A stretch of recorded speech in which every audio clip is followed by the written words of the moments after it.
Territoire d'info, Public Sénat, Sud Radio. Christophe Castaner, Manuel Valls n'apporte pas son parrainage à Benoît Hamon. Est-ce qu'il est un traître, comme le disent les militants socialistes ?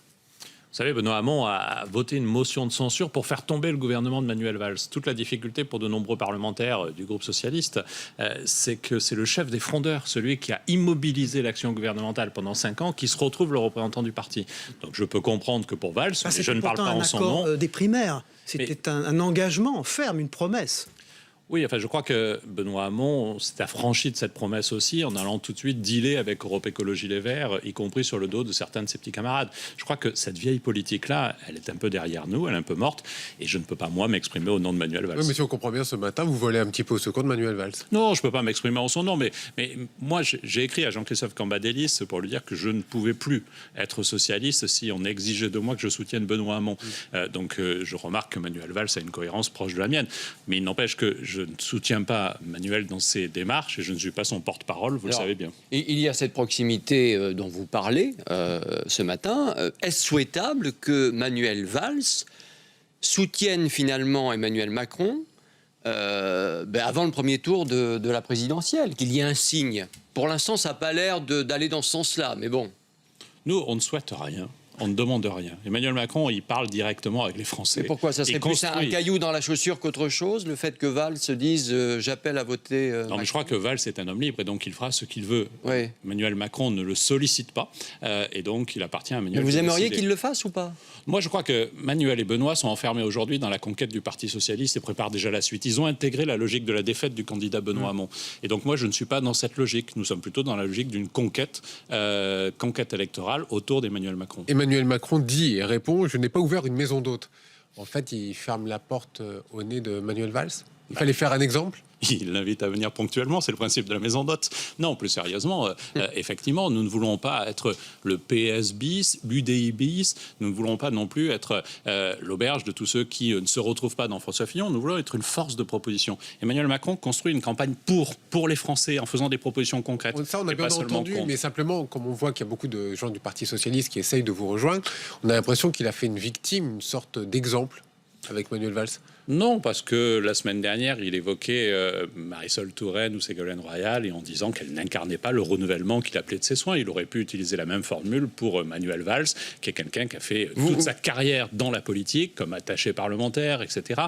Et donc ça ne correspond pas aussi à la démarche d'En Marche. Si je puis me permettre, vous ferez un peu moins la fine bouche pour les législatives, une fois que la présidentielle sera passé, acté.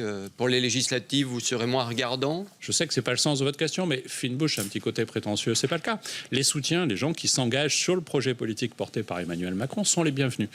Et on n'a pas à choisir, à dire oui, non. Il y a de nombreuses personnalités qui nous rejoignent, qui disent on soutient, alors qu'il n'y a eu aucun contact avec eux, aucun accord d'appareil, aucune discussion. Pour les législatives, il y aura 577 candidats d'En Marche qui devront s'engager sur le projet politique sur lequel, j'en suis convaincu, Emmanuel Macron sera élu président de la République. Maintenant que vous vous dites libre du Parti Socialiste, est-ce que vous pouvez nous le dire aujourd'hui, est-ce que pour vous le PS est mort? Les vieux partis sont morts. Cette forme d'expression politique, cette structure totalement pyramidale, figée, avec des secrétaires fédéraux, des secrétaires de section, avec une parole qui n'est pas libre, je pense que ce système-là est effectivement derrière nous. Manuel Valls a parlé hier soir de côté sectaire du candidat Benoît Hamon. C'est votre avis? Il est sectaire? Sa ligne politique, de toute façon, ne correspond pas à une gauche du réel. Donc, effectivement, quand on s'enferme dans quelque chose, il y a quelque chose peut-être de un phénomène sectaire. Je trouve le terme un peu excessif. Et j'ai entendu François Fillon, il y a quelque temps, parler de gourou pour qualifier Emmanuel Macron. Je pense que ces mots ne sont pas forcément dignes de notre débat politique. Benoît Hamon, que je connais bien depuis longtemps, est totalement respectable. Il est juste sur un choix politique qui est celui de la gauche, qui n'est pas réel, qui est coupé du réel. Et il n'est pas dans la conquête de l'élection présidentielle. Il ne parle pas aux Français. Il parle aux appareils. François Fillon a été mis en examen hier pour de présumés détournements de fonds publics. Est-ce que ça change le cours de la campagne présidentielle pour vous ? Ça l'a changé parce que depuis un mois, on voit bien qu'on ne parle plus du fond et qu'on parle que des affres successifs des mauvaises pratiques de François Fillon. J'ai vu que même le président du Sénat, qui, dans la maison de laquelle nous nous trouvons aujourd'hui, était très étonné du caractère cupide de l'homme. Donc oui, il y a un côté... Il a démenti ses propos. D'accord, bon. Il y a un côté coupé de la réalité. Mais dans le Canard enchaîné, souvent, en fait, on retrouve des propos qui sont démentis régulièrement après parce qu'ils sont un peu trop violents. Et l'ouverture d'une enquête préliminaire, sur les conditions du voyage d'Emmanuel Emmanuel Macron à Las Vegas, ça peut perturber les choses aussi dans cette campagne? Non, parce que Emmanuel Macron n'est pas du tout Une agence de concerné par publicité cette affaire. liée au ministère. En fait, la France est toujours présente via Business France dans les grands rendez-vous internationaux comme le 16 de Las Ça vous Vegas. gêne Et Il y a pour une Emmanuel affaire Macron, Macron, ça ça ne vous me gêne gêne pas. Le fait qu'il y ait eu peut-être un non-respect du code des marchés publics par Business France me gêne et je suis ravi qu'il y ait une information qui soit ouverte sur ce sujet. Et si il y a eu un dysfonctionnement, il faut sanctionner ce dysfonctionnement. Le code des marchés Emmanuel publics Macron doit ne être se sent pas respecté. concerné, c'est ça ma question. Ah mais d'abord, Business France le dit, Michel Sapin qui a déclenché l'inspection générale le dit, l'inspection générale le dit. Donc attention, ne faisons pas d'amalgame. Il y a eu Donc, il y a une pas manifestation. Il y a eu une manifestation de Business France à laquelle Emmanuel Macron a participé. Il a dormi dans un hôtel où j'ai pu noter que les chambres les plus chères étaient à 300 €. Voilà la réalité de ce dont on parle. Là, ça sort dans le Canard enchaîné après l'affaire Fillon. Donc, on peut se demander, est-ce qu'on cherche des poux en ce moment à Emmanuel Macron? Mais qu'on soit Est-ce très que vous avez exigeant. ce sentiment? Non, qu'on soit très exigeant sur tous les hommes politiques qui sont candidats à la présidence de la République, c'est une évidence, c'est nécessaire et on doit l'être avec Emmanuel Macron aussi. Mais qu'on fasse pas d'amalgame. Là, il s'agit de Business France qui représente la France à l'étranger, qui aurait fait une erreur, peut-être grave, le mot erreur peut être trop faible, dans l'attribution d'un marché sans respecter le code des marchés publics. Ça ne concerne pas Emmanuel Macron ni son cabinet qui n'ont donné aucune instruction et qui ne sont pas dans un rapport de hiérarchie sur Business France. Mais une chose est sûre, c'est qu'il faut faire la totale transparence, y compris sur Emmanuel Macron. Si on veut réhabiliter la politique aujourd'hui, il faut que tous les candidats Dites-moi, soient juste une petite exemplaires. chose, et puis je laisse la parole à Mickaël. François Fillon avait promis de se retirer s'il était mis en examen. C'est pas le cas. Il a trahi sa parole, François Fillon. Manifestement, oui. Il suffit de l'écouter il y a 3 semaines, disant si je suis mis en examen, je ne me présenterai pas. Pour 3 semaines plus tard, dire. Mais ça en dit long sur le président qu'il pourrait être, selon vous? Moi, ce qui me gêne, c'est son rapport à l'argent. On voit bien que tout est compliqué dans son rapport à l'argent. Moi, je n'ai pas d'amis qui me payent des costumes à 13 000 €, qui me les financent. Et en plus, si même j'avais ce type d'amis, je serais extrêmement choqué de porter les costumes à ce prix-là. Ça veut dire quoi, ce rapport à l'argent, aller plus loin? Parce qu'on on comprend pas très bien. On voit bien que l'indemnité de parlementaire ou de ministre qu'il avait ne lui a jamais suffi. Et qu'il a cumulé. Il a créé une société de conseil pour récupérer, je crois, 17 000 € par mois. Il a financé le travail de sa femme, de ses enfants. Ses enfants reversent les sommes à leurs parents. Voilà pas le seul. toute la difficulté.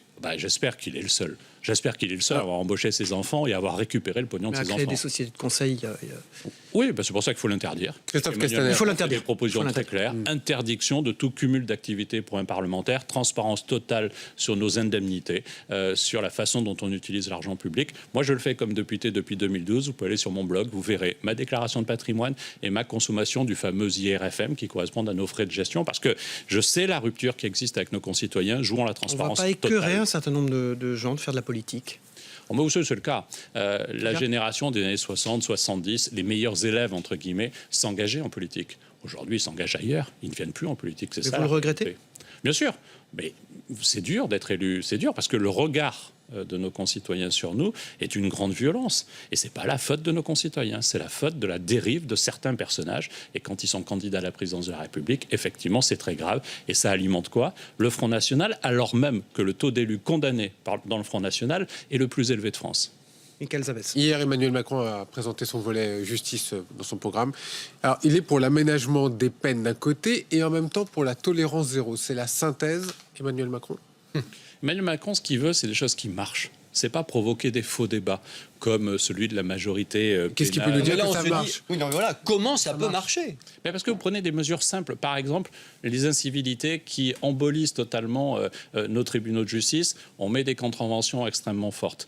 Prenez l'exemple du délit, qui doit rester un délit, même s'il est contraventionnalisé, de fumer du cannabis. Aujourd'hui, vous avez eu l'année dernière 180 000 personnes qui ont été contrôlées. 180 000 procédures. Pour le seul policier qui fait le contrôle, c'est 6 heures. In fine, vous avez eu 20 000 rappels à la loi. Ce que nous proposons, c'est que le policier qui contrôle quelqu'un en train de faire un usage de stupéfiants puisse lui dresser une amende de 100 €. Vous cassez le système immédiatement et vous évitez d'emboliser à la fois la police, à la fois la justice. Marine Le Pen dit que Emmanuel Macron serait son candidat préféré au deuxième tour. Et pour Emmanuel Macron, Marine Le Pen, c'est la garantie d'être président de la République?